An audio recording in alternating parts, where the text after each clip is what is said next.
So I'm going to do like a little run through of what I've got. I've got my favourite non-fiction down here, favourite fiction there, some other like stuff back there, and then I've got all like the Penguin ones over there. So I'll start with like the non-fiction ones. A Life on Our Planet, David Attenborough. Read this at the start of this year. Just really, really good. If you like his TV shows, then you should give this a read. I think everyone should really give it a read because we're all living on this planet. How to Win Friends and Influence People by Dale Carnegie. I'm looking forward to reading this because there's a lot of like tosh on this hot topic. But this is, I think it's quite old actually. So, you know, if it's hung around for this long, then there must be something good about it. Atomic Habits by James Clear. This was one of the best books I read last year. Like, I would recommend this to anyone. It is the best of these sort of books as well. About how like just doing like the 1% things is like consistently is the best thing that you can do. So I've got like the Yuval Noah Harari ones. This is Sapiens, which is like just looks back at the history of humankind. I found that really interesting because I just like learning about that sort of stuff. It is quite dense, but if you stick with it, it is a really interesting book. And then I've got his other two books. I read 21 Lessons for the 21st Century earlier this year. It wasn't as good as Sapiens, but it's still a really good book. I really liked it. And then his other book, Homo Deus, I don't know how you say that. I think that's about the future. Still got that to read, so I'll get around to that at some point probably this year. I've got the three Ryan Holiday books. The Obstacle is the Way. That's basically just about the difficult stuff in your life is what we should sort of seek out and what you can learn from it. Ego is the Enemy. Don't know how I feel about this, in that I do personally think a bit of ego is good in some cases, whereas in this is like ego is just shouldn't be happening, and it's only going to like hinder you. But I do think in some cases it can be good if you like channel it correctly. Stillness is the Key. This was really good. This is probably my favourite out of the three, in that it just tells you about how to be more calm and collected, less stress, that sort of thing. Because no one really wants to be stressed today. I don't know, maybe some people do. The Almanac of Naval Ravikant. So Naval Ravikant was on a Joe Rogan podcast video, YouTube, and it is one of the best like I've seen. He's such like a wise, happy, intelligent guy, and some of the stuff that he's obviously like learned and the way he goes about his life, I think will just really benefit me. So that's why I'm like, right, how's he got to where he is? I want to know more about it. So I think that could be really good. Shoe Dog by Phil Knight. This was one of my favourite books last year. Like, I've always bought Nike stuff, Nike football boots. I'd always get Nike if I was buying football boots. Trainers, I just think Nike, like I just really like Nike. And then it was really interesting to hear his story, his memoir of how like he set up Nike and all that sort of stuff. And he was actually a trained accountant first, and I'm a trainee accountant, so I was like, oh, that's pretty cool. Yeah, that's really good. The Boy, the Mole, the Fox and the Horse, by Charlie, can't read that right, Charlie Marquez. This is like really nice just to flip through. It's just like really nice drawings and quotes and stuff. You've probably seen it here or there. Like, it is really nice, and you could probably give this. It'd be a really good like Christmas gift or something for like a 9-year-old or a 29-year-old, 49-year-old, 99-year-old, whoever. Like, anyone could get something from this, whether you're like just appreciating the drawings or the quotes hit something for you. Like, that is really good. The Things You Can See Only When You Slow Down by Hemin Sunim. I've just seen this book like knocking about, so I thought that sounds up my street. Like, slow down and you're calm, like what sort of stuff you actually start to notice. So looking forward to that. But Matthew Syed's books. I read Black Box Thinking last year. That was really good. It's about the difference between the medical industry and the aerospace industry, and how they both deal with failure differently. Because in the medical industry, there's a lot of like blame seeking from people. If something goes wrong in a hospital, in an operation, surgery, the automatic reaction often is like, right, I'm going to sue you, I'm going to blame you, blah blah blah.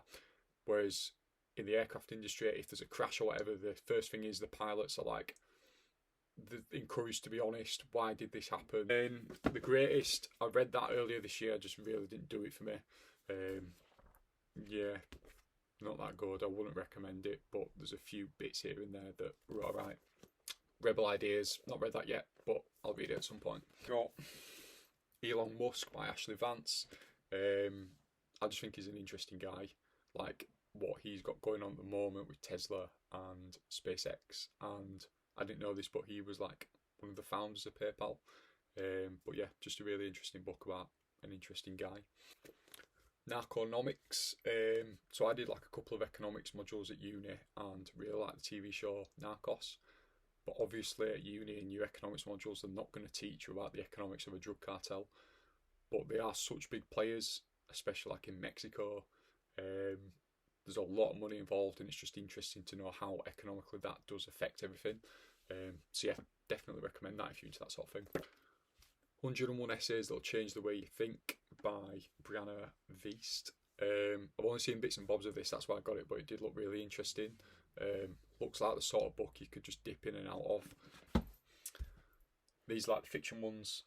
Let's start here. The Master and Margarita by Mikhail Bulgakov. Just like one of the best Russian literature ones apparently, so yeah, looking forward to reading that, but apparently it's a bit weird. We'll see. All the Light We Cannot See, Anthony Doerr. So this is about a little boy in Germany, it's set during World War II, and a little girl in France, and how their lives like interact or get closer together during the war. I was a bit disappointed with it. I thought it was really slow for like the first 3/4 of the book, and not much happened. And then the last quarter, I just felt like proper rushed, and I was just like, all right, wasn't that good, because especially when I bought it, the woman at Waterstones was like, oh, this is like one of my favourite books, like it was so good. So I was like, oh, this will be great, because I like World War II fiction as well. And it just, yeah, didn't do it for me. But The Great Gatsby by F. Scott Fitzgerald. This is a classic, supposedly, but it just really didn't do it for me. Thought it was a bit bland. I have seen the movie a few times, so that might be why, because I knew what happened. But it just didn't really click with me. The Midnight Library by Matt Haig. Yeah, this was good. Read it earlier this year. I think you have to be in the mood for it. But it's well written. It's good. Yeah, all right. I Am Pilgrim by Terry Hayes. This was recommended to me by someone at work. It's a thriller. It's a chunky one. Probably the sort of book I'll read like when I'm on holiday sometime, just because it's absolutely like it's chocker. I'm going to butcher the name here. The Leopard by Tomasi de Lampedusa. Probably got that wrong. Like it's set in Sicily, I think, and apparently like the descriptions in it are really, really good. So yeah, I would like to read that if I'm on holiday sometime. Apparently it's really good too. Gabrielle Garcia Marquez, 100 Years of Solitude. It's a pretty thick book. I got this because I was reading a lot of like Western literature, and I just wanted to read something from somewhere else, because well, there's not only people writing in Europe and England. Sort of. Apparently it's quite complicated though, because he names a lot of the characters like the same, gives a lot of characters the same names, so I'm gonna have to be like kind of switched on when I'm reading this all the time. But yeah, I'm looking forward to that. Murakami Books. I'll start with this one. What I talk about when I talk about running. I read that earlier this year. Really, really good. If you run, then a lot of stuff will resonate with you. I think it was interesting to see how he works as well. But some of the stuff he said about running, I was like, well, yeah, I've experienced that. And then I've got two of his fictions. I've got Norwegian Wood. I'll probably read that first of the fictions, and Killing Commendatore. Where the Crawdads Sing by Delia Owens.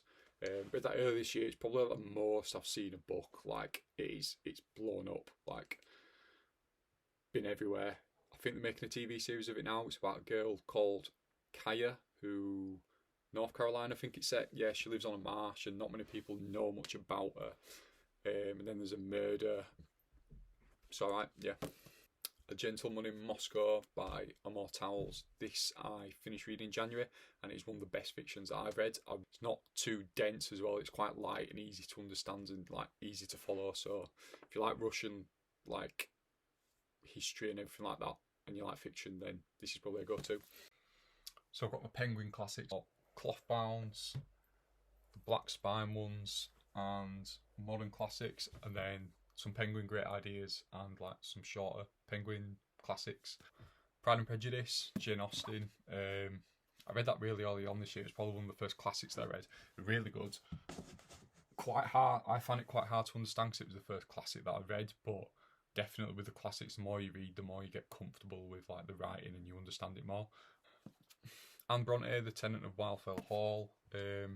Looking forward to reading that actually, because all I know of it is that there's this woman in Wildfell Hall.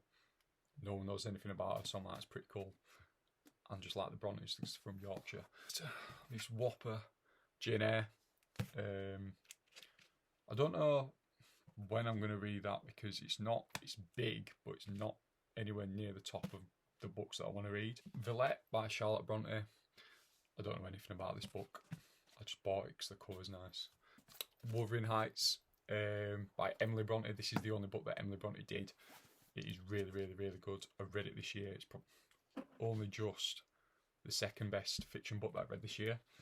Really, like, it's set in the moors up in Haworth, which is not far from my house. So I want to get out there this summer. But the book itself is really good. There's so many layers to it. But then also if you learn a bit about Emily Bronte and like the life that she lived, you're like, well, how she's coming up with this stuff is really like, it's just really intelligent, really good writing. Like, I definitely recommend that. Crime and Punishment by Fyodor Dostoevsky. I think I've had a good effort at his name there. I am really looking forward to reading this one. Really looking forward to reading this one because it's about, how do I say it without spoiling it? I think, yeah, this guy commits a murder, but what the book is about is the psychology behind that and when is it justifiable to do that and like what he goes through having committed the murder. The psychology side of it, I just think will be really, really interesting. How you justify these sort of things. When is it okay? When's it not okay? Is it ever okay? Blah, blah, blah. Yeah, really looking forward to reading that. Animal Farm by George Orwell. I read that from GCSEs, I think, but I just wasn't interested in books, like fiction books, when I read it at GCSE level. But I do like my Russian history, so I am looking forward to reading that now. George Orwell again, 1984. I think I said 9. I read that January time. I don't know. Really good. Wasn't like the best that I've read of the classics, but it is really good. It's really interesting because some of the stuff that you see like in the book, you're like, well, that happens now. Yeah, no, it's good. Good read. Anna Karenina. What a whopper. March, I read this. This is like the first of the biggies that I've ever read. It was good. It was a romance, which I think is why I wouldn't give it like a really, really good. I just wasn't like feeling the romanciness, but the writing is really good. That's why I want to read more Tolstoy, because his writing was good, but I just don't think the theme of the book was what I was wanting at that time. I think that the story and following Levin, the character Levin, is a lot more interesting than following Anna.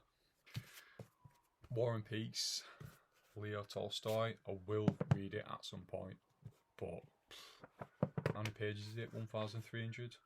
1,350. It's going to be a task in it.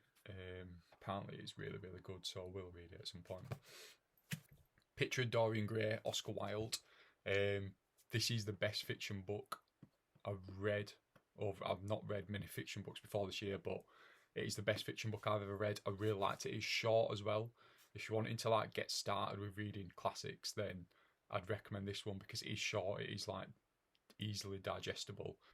The general theme of it is that this painting is done of Dorian, but Dorian goes out and enjoys these like short-term pleasures of life. Like, the picture shows what effect they have on him, yet Dorian stays looking really young, sort of thing. Yeah, just a really, really good book. I'd recommend that, like 100%. If you wanted to read fiction, go read that. And it's really interesting in nowadays, especially with social media, about how how you value your own image and you value the opinion others have of your own image. Definitely give that a read. Penguin Black Spines. Got a lot of like philosophy type ones here. A lot that I haven't read, but I intend to read because like that's just where I'm interested at the moment, interested in reading about. Aristotle, the Nicomachean Ethics, Marcus Aurelius Meditations. I haven't actually got it with me, but the Daily Stoic I read every morning, and a lot of the quotes are from this. So Marcus Aurelius was part of like the Stoicism school of philosophy or whatever it is, and these are his like. I think he wrote this to himself without intending anyone else to read this, and he was a Roman emperor, and it's just really, really interesting, like the thoughts he had on life. So this is Confucius, the Analects. So this is one of the first Eastern philosophy books that I've got. I've seen a couple of quotes. There's a quote by Confucius where it's like, a man has two lives, and the second one only begins when he realises he only has one life, something like that. And it's really interesting. So I thought, having seen a few of his quotes, I was like, right, I need to read about this guy. And also just because I didn't want to just read Western philosophy, I wanted to like see what everyone else had to say. It's another Dostoevsky. This is Notes from the Underground.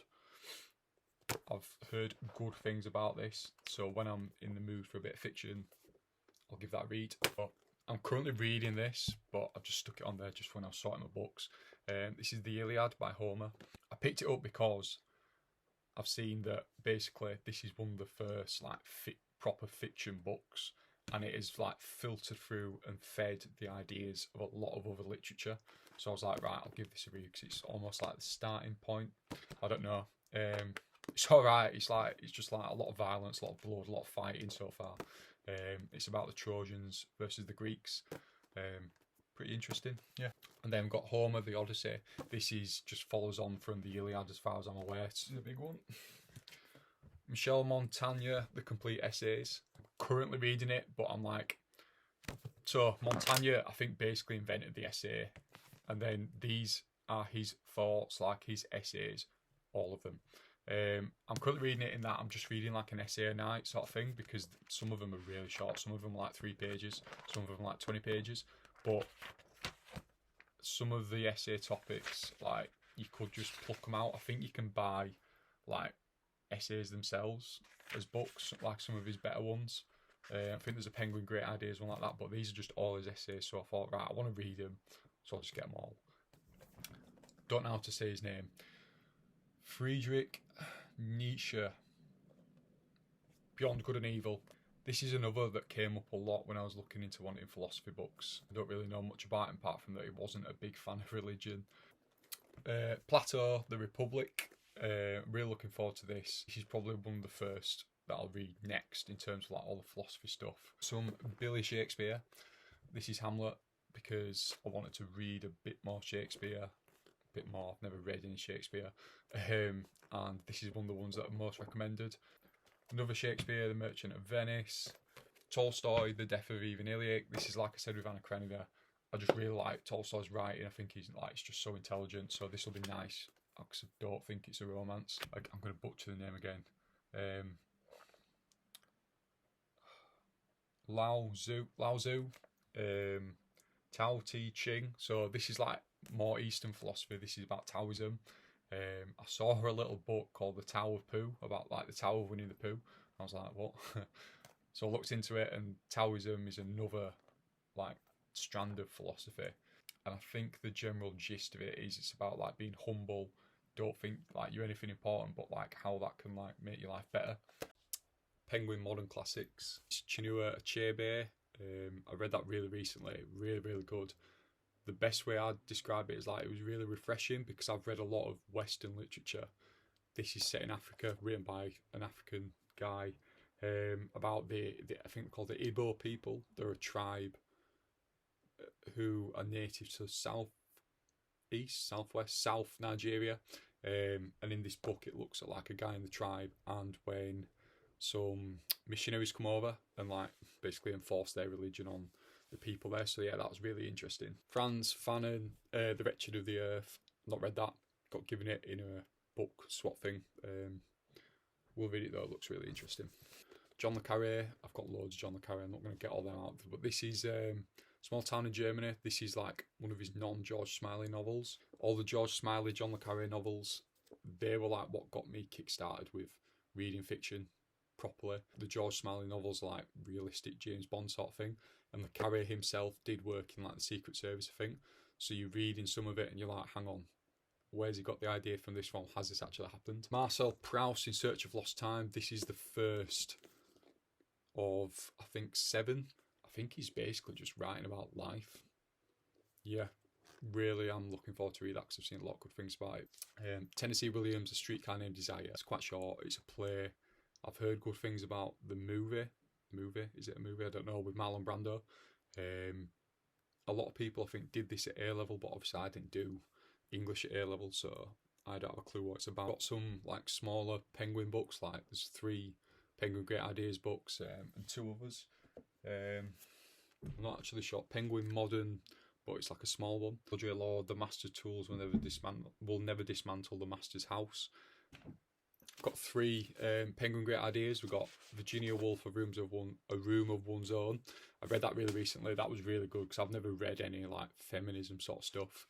But it was really interesting because like the main point she puts across is, well, a woman must have money and a room of her own if she's to write. But in history, basically, women have never had that. Basically, it was made really hard for women to write. There was a really interesting part about, well, I thought was interesting about how like in the 18th century, 19th century, even further back and everything, probably even now maybe, I don't know. If a woman wanted to write, it was like, why do you want to do that? Whereas if a man wanted to write, it was like, cool, go write. But she talked about how like that attitude when, if you want to write or if you want to do something, if people are saying to you, why do you want to do that? What effect that can have on like your creativity. Seneca, On the Shortness of Life. You see another Stoic one. I'm really looking forward to having a flick through this. I'm looking forward to reading it. I think he just talks about like your life is really short, but if you make the most of it, it's more than long enough. Niccolo Machiavelli, The Prince. I've just seen this recommended by people. It's about like leadership. Don't know. Looking forward to giving it a read though. Got a little Tolstoy. How Much Land Does a Man Need? Just pretty cool. There's quite an interesting scene where it's like they said to this guy like, you've got all day, start here, and like the land that you can run round, i.e. if you make a circle by running or walking or whatever, today, in the next 24 hours or 12 hours, that's your land, but you have to finish back here. So it's like the greed of someone. It's like, when do you decide to turn back? Yeah, that's that. Sorted.